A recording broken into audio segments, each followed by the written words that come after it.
faraska xiin finiin oo farduhu jeclaa faraskana fardaha khaaska la yidhaahdo waxay ahaayeen ama dhashiis xal ahaa farda wadnaha kaga yaala sayidka oo bixintooduna ay adag tahay aad iyo aadna u qiimo badnaa marka faraska oo la odhan jiray xiin finiin yuu ammaanay sayidku wuxuu yidhi xay guduudan la moodiyo xamar weeye korkiisiyo waa xadaayad sideeda maxariir cusubba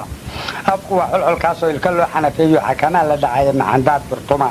bacaraarka xulkiisa iyo tanka xiifta ka yeedhi wiil soo xarmanayo xayraamaya miya hadduu qaylo xakaara xaraankeeda dareemo dhaguhu xulkinaya xawr la taagay miya surka xaafadda weyn luu xolkiyaa hojiyahay xaddi weeye dhaxaadee xakab loola miya guudku waa xasowgaasoo waa xayaabo galbeed oo waa xariir midabkiisu xinni taya miya dusha xaarad ballaaran oo xasil loogu fadhiistoon xagna looga dhacayno xakamaysan miya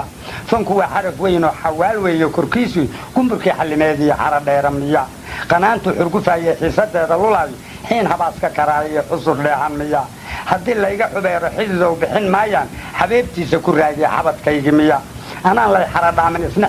xeero ballaadhanba xariir loogu shubaayo xilka dhawris miya haddaan xeebta ka fuula xima reeraha jooga xiskintuu tegayahay xafar duuli miya xaya waaga salaada haddaan ooda ka xaydo xareedku gurxamayo maydoor xujaabna xawadeenka dhacayo xijaab iga noqdayo xudur awdan miya meelay xiidta ka fuuftay haddii weerar la xuusho waa xufoo lama gaadhee madhashiis calba hadduu xoologalayo magaan waa xanibaadoo xaraan waa isxidhaayo xidug duushay miya taxabaha ima xiiso dibna ima cadtaaso horu ii xulkayaaye maxayuunta baraa markuu soo xadmanaayo xadigii daba joogo xalqadeen ku diraaye mawad loo xukuma markuu soo xallinayo xiise aanu qabaabaa loogu xeebanayaa maxay isnoo dacayba gabaygaa markaa niman iidooru wafdi ku yimaadeen waxay yidhaahdeen islaam bay u tageen islaam faarax oo islaamkii cumar maxamuud ahaa marka waxay yidhaahdeen marka sayidkaa gabadh baa uga doonanay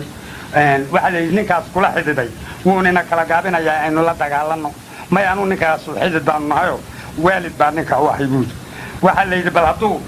xidid kula yahay faraska xiin finiin la yidhaahdo esgeeraarkaa ka tiriyey ha kuu soo dhiibo nin faarax la yidhahdo waraaq u sii dhiibay sayidku waraaqdii buu akriyey inii door meesha ku jira wuu gartay isla markaana wuxuu goostay inuu sii dhiibo ninkiibuu sooray faraskiiba u soo qabtay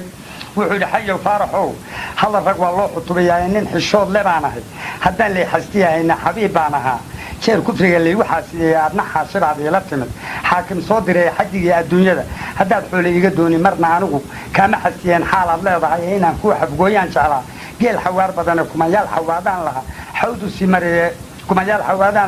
si mariye markaad xiin finiin damacday aan kaa xanuunsaday walaalow xilgiga qaarkii waa lagu xujoobaay waxaan ku xutubayaaba waa xuuradaan nahay nin kalaan xafeelada adaan xayga kaa rogay xigta iyo qaraabiya haddii xididi weydiiyo xayi iyo qayuume haddii laygu xoodaan xubigayga kuma hayn inaan xiisow bixiyaay xamar weeye oo mida fardood kala xariiroon xawaare iyo kabtiya raaxa iyo xawli iyo jeefag xaggii loo eryaba waa gammaan xulashadiisii xubna toosan low neefku waa xaalad gooniye goortaan xusuus ula noqdaa xiisa ii qaban waxaan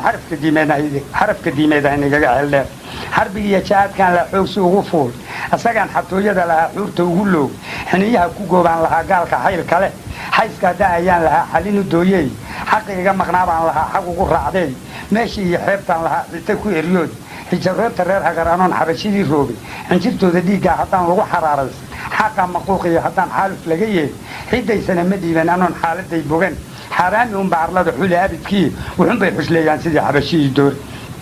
xaashaa lilaahi iyo nin goba xamasha wawceebe goortar anoon xaajiyaan xinif awoodayn intii aniga lay xaman lahaa xilliga soo meri aduu galabta ku xula yahay xamarkii dheeraay waa xinfini neefka aad xadhigga haysaad xawayaanka oo idil naftay kala xeraadaan mar hadduu suldaan igu xillihi igaga xaydaan xadhiggiisa qaba aadmi kale kuma xurmeeyeen taasna halkaa ayuu kaga baxay